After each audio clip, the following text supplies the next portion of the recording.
I've received so many questions about my health, my family, my parents, and our new puppy Uther that I decided it's time to just hop on here and just chat about it. And since 2021 has already thrown some curveballs our way, you're going to want to stick around.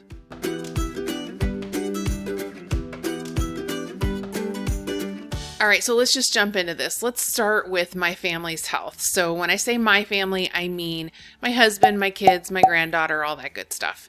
So we'll start with Henry. Henry is going to school online, and he has managed to stay COVID free, as have all of the kids. Thank goodness. We are feeling so blessed and thankful for that.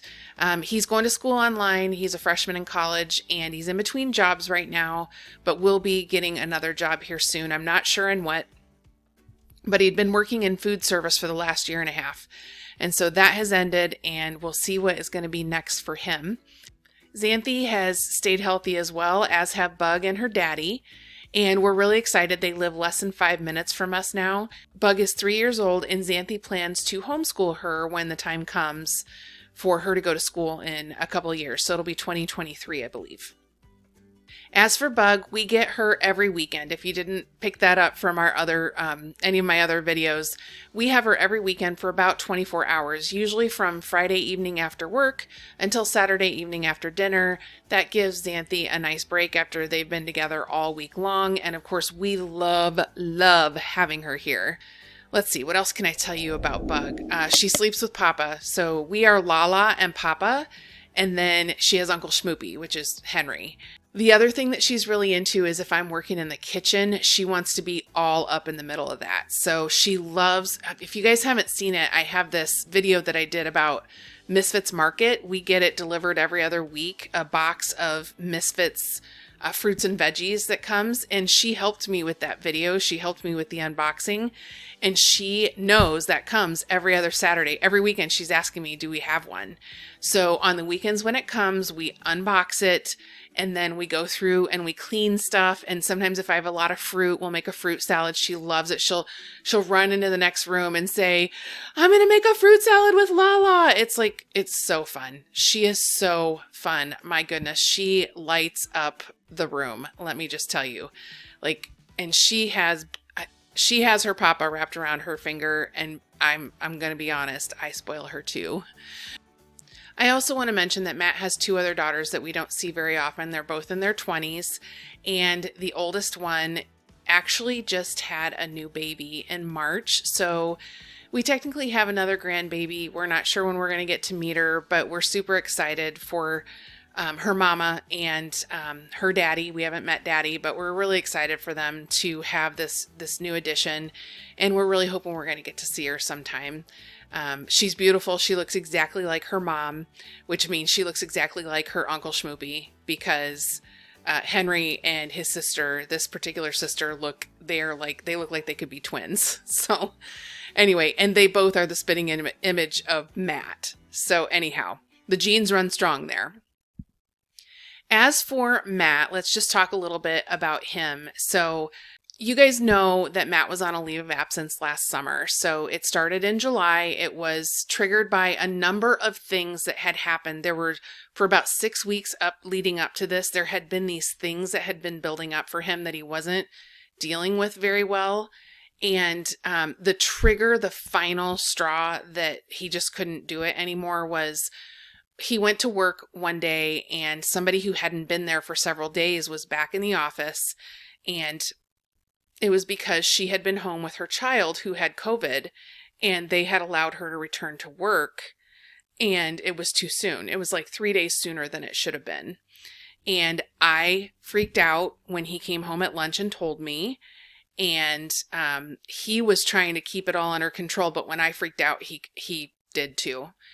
Not necessarily in front of me, but like his anxiety just kind of bubbled over. Sorry about that. His anxiety bubbled over, and he was just, he became again where he could not work. He couldn't work, and actually for the first week or so, he really struggled to even just get out of bed. So this is something he's been struggling with since 2017. That was when he had his first issue where he didn't work for 10 months. And, it's been a constant battle ever since then. He returned to work in the middle of October. Now, in the middle of all of that, while he was on leave, I also ended up having a leave of absence. But before I go into that, I want to share one other good thing was before he started his leave of absence, he actually had an interview for a position over the summer that he was interested in another department. And when he got back, I think he found out in early November that he actually got that job. And we thought, okay, they'll transfer him January 1st. Nope. They transferred him December 1st. So in the middle of us buying a house and moving, he ended up changing jobs as well. And so his life was upside down all over the place. But he handled it like a champ. We got through it all. And here we are in our new home that we absolutely love. I'm not here to talk about the house today, but you guys, if you didn't know, we bought a new house. We love it. I can't stop talking about it. I just can't believe this amazing home that we're in. That's all I'm going to say about it here. I have a whole playlist on that if you want to watch it. It's down in the description box below. All right, next up I want to talk about my parents because you guys have asked, and first of all, you've sent up so many prayers for them, and I so appreciate that, and so do they. I share all of that with them, so they love to hear about that, and they're so appreciative. But if you didn't know, my parents both had COVID back in August of 2020. At that time, they were both 77 years old. Is that right? Or 76 and 77, I think. And my dad has COPD. And so I would say he had, on the high end, on the low end of moderate COPD. He's had it for several years, but he was still functioning fully, doing all the things he wanted to do. My mom picked up COVID somewhere and ended up bringing it home to my dad. My mom had been symptomatic for several days before she even mentioned anything to me. And my dad also had a COPD flare up in the middle of her symptoms. When he started having breathing issues was when she got a hold of me and said, hey, we want to do a Zoom call with you and let you know what's going on with us. And things escalated very quickly once they told me what was going on. So if you don't know, I'm an HR manager and I am on the HR team that is managing our COVID response at the workplace for all of our employees. So I am very in tune with what's going on with COVID-19 in the workplace, out in our community, that kind of thing. That's my job, is to know these things. So I'm more informed about those things, from that perspective than a lot of people are. And so as soon as she started talking and telling me what was going on with them, I was like, you can't rule out COVID. I really need you guys to go get a test tomorrow. It was a Sunday. And sure enough, they both had COVID. But the thing was that as bad as my mom felt, she didn't have a fever yet when I talked to her at noon on Sunday. But when she called me at 8 o'clock Sunday night and said, I have a fever now and I just cannot get out of bed, I said, I will be there either later tonight or in the morning early. And within 12 hours, I was at their house. So, and when I left, I went for the duration and I got there on August 24th and I didn't get to come home until September 18th. Because as you can imagine, I was caring for two people who had COVID, and so I contracted COVID as well. But before I get into any of that, I want to continue and talk about mom and dad. So my mom, full recovery. She is doing great. Now, she does have two lingering things that happen that bother her that she just feels like they were not a thing before COVID.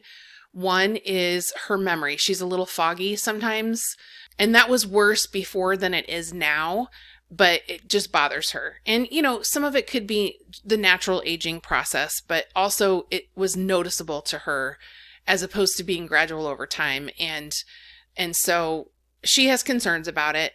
Then the other thing she's experiencing is her hair is thinning. And again, that could be attributed to her age.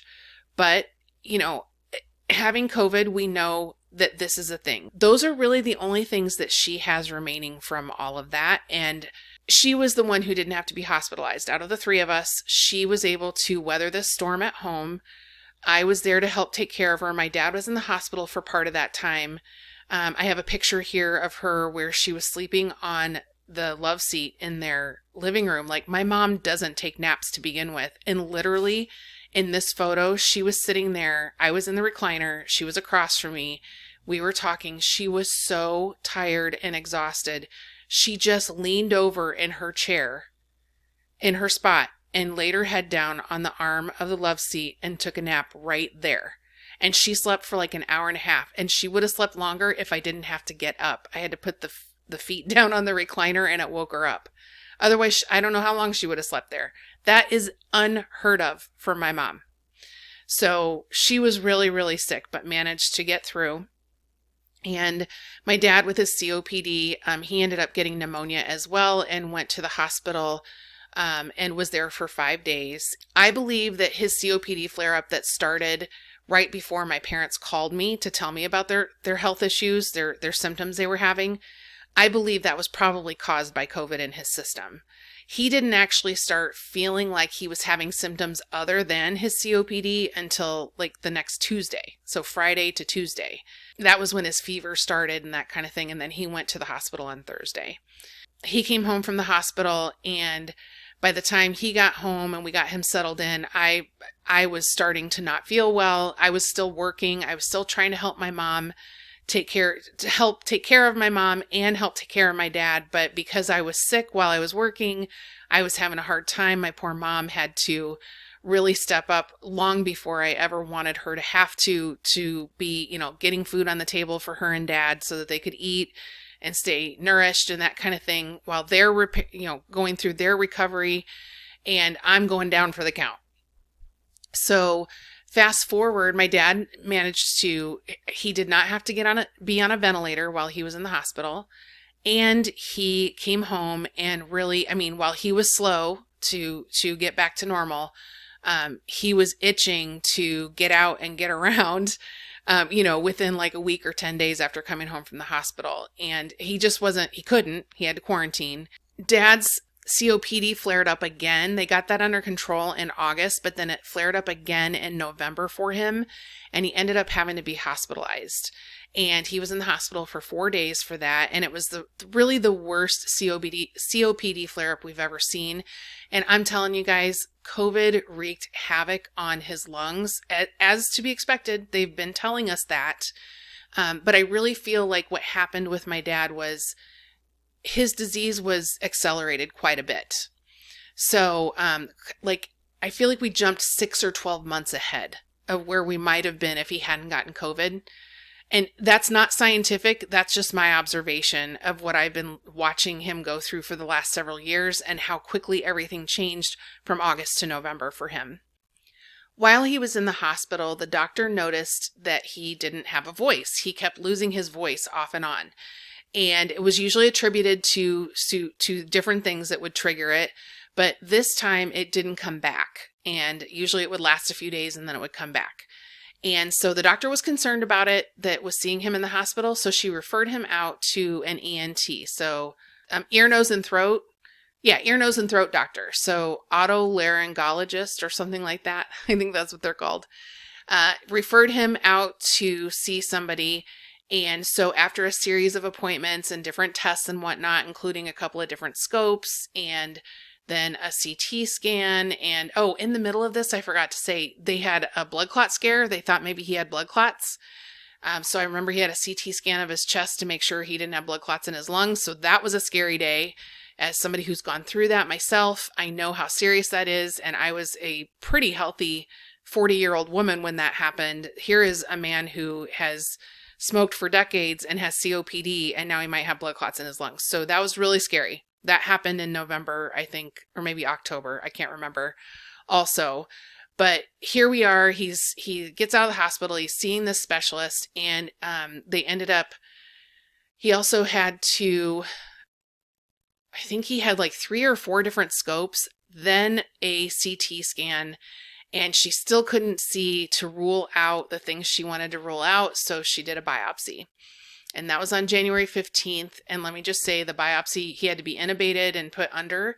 That caused another COPD flare-up that resulted in him having to be hospitalized for a day in February. I think it was late February. And he spent 4 or 5 weeks fighting this flare-up. And a COPD flare-up for him, by the way, is he has trouble breathing. There's lots of coughing involved. He can't get enough oxygen. He has extreme fatigue. He has to wear his supplemental oxygen all the time, turned up a lot higher. Like, he's consulting with his pulmonologist about this, but turning it up higher because he just can't get enough. And sometimes you have to go to the hospital to have that taken care of, to get treatments there that you can't for all the stuff he has at home. Sometimes you just have to go to the hospital and get what they have. And that's what happened here. So, getting back to this biopsy that triggered that second COPD flare-up, unfortunately, we found out the next week that my dad has cancer on his vocal cords. And so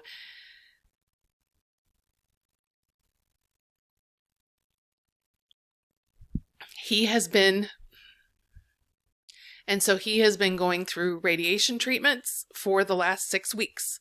And I have really held it together about his situation until right now while I'm talking to you guys. So please forgive me. Boy, I've had so many conversations with my mom and my sister about this. I just never dreamed in a million years that I would be doing this right now. So anyway, he has been in treatment for 6 weeks, getting radiation treatments 5 times a week. And he has 5 treatments to go. And then we have to wait about a month after that's done, probably late April, early May. They'll do another, I can't remember the scope. They're going to do another scope. And then 2 months after that, which is 3 months after his treatment ends, they'll do another PET scan. The good news is when they did the PET scan, he didn't have any cancer anywhere else in his body. It's only in his vocal cords. But this is the 3rd time my dad has had cancer. He had prostate cancer in 2010, caught early, no issues. Well, not no issues. He had many years of complications after that, but I'm saying that it hasn't come back. He had lung cancer that was caught very early in 2017, and then now we caught this very early in 2021. So, we are hopeful that he will have a full recovery and not have to have any further treatment, but we just really don't know at this point in time. It's been very scary, but I gotta say, he has really powered through this. Like, the oncologists set us up for all the different things that could happen. And 1 in 3 people end up on a feeding tube during this because they can't swallow. And so, they can't get enough to drink. They can't get enough to eat, even liquid, type food. They just can't do it. And my dad has been, he insists he is not experiencing any pain. I will say today at the appointment with the oncologist today, he did say it hurts when I swallow. It's the first time I've heard him use those words. Most of the time it's just, I'm uncomfortable. And he's really tired. It's, radiation therapy is exhausting. They have to travel 30 miles one way to get there, and they're going 5 times a week, and it's just wearing on him. Sorry about that. I got a phone call, so I'm back now to wrap up things with my dad. He is hanging in there. Again, he's got 5 more radiation treatments, and then he gets a break for a few weeks before he has to do any other testing or anything like that. And my mom has been by his side through all of this, and I am lucky that, with all the technology we have today, even though they won't allow me to go to the appointments with the doctors, I am able to attend by video chat. So I usually just call my mom on Facebook Messenger through the video. And then doctors that he's seeing have been very, very flexible with allowing me to attend by video call and that kind of thing. So I've been able to be there for all of his appointments with every doctor that he has seen along the way. And so if you're the praying type, we would really appreciate any prayers that you can send up for my dad. He needs all the help that he can get. He's just got a one battle after another. His lungs are continuing to fight him. The great news is he has essentially stopped smoking. This is fantastic. After decades of smoking and fighting this, we're really, really super proud of him for doing this, because I can't even imagine how hard it is. And we just cheer him on and lift him up whenever we can. Next up, I want to share some happy news with you. Let's talk about Uther, our new puppy. So he's not so new anymore. We brought Uther home on October 4th. And so October 1st was the day that I was scrolling through Facebook as we were sitting in the living room, and Matt and I were reminiscing about how much we missed Bella, who had the next day was 2 weeks since we had lost her. And I even had a little tear in my eye just thinking about her and our other schnauzer, Owen. And just, we missed him so much. We didn't have a dog in the house at that point. And, I hadn't not had a dog since like 2003. So it had been a really long time. And I was looking through Facebook, scrolling through it on my phone while we were talking. And I'm scrolling, and then this picture catches my attention, and it was of 6 puppies, and it was from one of the local shelters. And they were Great Pyrenees mixes, and they didn't know what they were going to be mixed with. But if you know what a Great Pyrenees is, you know that those are big dogs.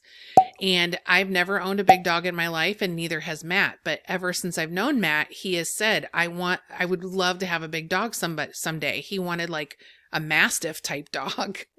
So I was always like, I don't know that I'll ever do a Mastiff. I might go for something like a Lab or something. But anyway, the thing about big dogs is they cost more. Everything about them. I mean, just out of the gate, even to bring one home, they cost more. And every service you have for them and every med you get for them all costs more. And I was always, I like keeping my dogs under 30 pounds. That's been pretty much what I've had my whole life. But knowing that my husband really, really wanted a big dog, I looked at him and said, here's this litter. You need to go out to their Facebook page and check it out. There's 6 of them. It's first come, first serve. We just have to put a call in, and then they'll call in order of the messages that they receive. And we may or may not even make it on the list to get one. But if you want to do this, we need to take action right now. And if you want to do this, you're going to have to be the one to do it. So, because at that point I had just gone back to work that day after being off for a month. I was in no condition to be having to deal with a puppy. I mean, really, Matt had to take it on himself. And so we decided to do it, and we were able to bring home a large breed dog for $200. And that is not something, and for that $200, he already had all of his first round of shots and meds, and he was already neutered. So we didn't have to pay for any of that. It was all included. Anyway, we had to reprioritize our finances that month and the next month, but we figured it all out. We brought Uther home. He has been amazing. He is such a good dog. And when they called us on Friday afternoon, it was like 5:15, she called and she said, we have 1 puppy left. And it was Uther, and there were 2 girls and 4 boys. And of the boys, he was my favorite, and he was the one that was left. I was so excited. Anyway, we picked him up on Sunday. We brought him home. And so the saga began. And he has been such a great addition to the family. He has been very challenging, but the things we get in return for that trouble are just so far outweigh any of the trouble that he brings to us just by being a puppy. So he actually is 8 months old now. And he just turned 8 months old this week.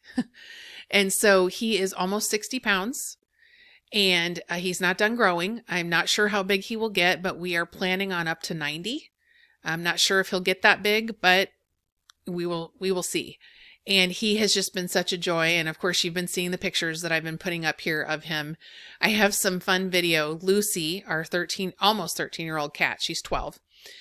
Lucy has only lived 2 weeks of her life without a dog, 2 weeks of her life with us since 2008 without a dog. And that was the 2 weeks between when we lost Bella and when we brought Uther home. And she has not done well with this new puppy. Not only did we bring a new puppy home that she didn't like, but then we moved her to a new house. So she just kind of got her life all turned upside down in a very short period of time. But she is finally, I'll say, warming up to Uther enough that she actually will come downstairs and interact with us even when he's in the room. But let me just share some video with you of these guys because it's hilarious to watch them. It was very concerning at first, but now we know that her bark is way bigger than her bite when it comes to him. And she has definitely made sure he understands who rules the roost around here. So check this out. What's the matter, buddy? You want to play with her?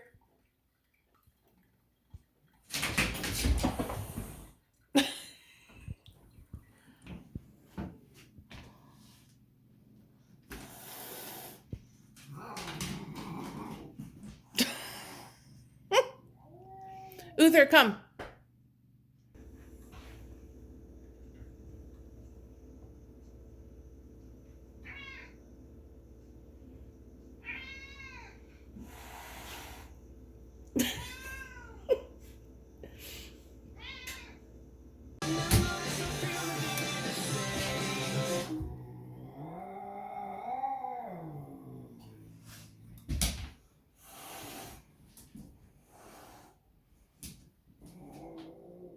So yeah, life is really interesting having the two of them around. It's so nice that Lucy is finally coming around and starting to spend time with us outside of when we're in the bedroom or when I'm up here working in the office. She comes and visits me several times a day while I'm working. And, sometimes she's very insistent and like bites my elbow because she wants attention while I'm in the middle of a meeting, or whatever. It's been just having pets is something that has been important to us for a long time. The only time I ever didn't have a pet was really in college when I couldn't have one. Let me know down below if you're team dog or team cat, or maybe you're both. So there you have it. Things have been, exciting and hectic and a little scary at times and overwhelming at other times, but we've had so many blessings and so many good things. Like I just can't even, through all of that darkness and the challenges that we had with being sick, I can't even tell you how loved we felt, even though we couldn't be around anyone. We just, throughout this whole process with my dad and everything, it's unfortunate that that's what led us there, but it really gave me a sense of community and that kind of thing, being in my hometown and watching my hometown rally around my parents who have lived there for 52 years. And it's why I don't ask them to move closer, because they're where they need to be. And I'm only 65 miles away. I can be there in a little over an hour. That is really, kind of wraps up what's been going on in my life without getting into a whole bunch of other boring stuff. So if you stuck it out this far, here's a little bit of bonus video for you of our granddaughter and the animals and anything else that happens to come to mind that I can throw in the last few seconds here. We'll see you next time.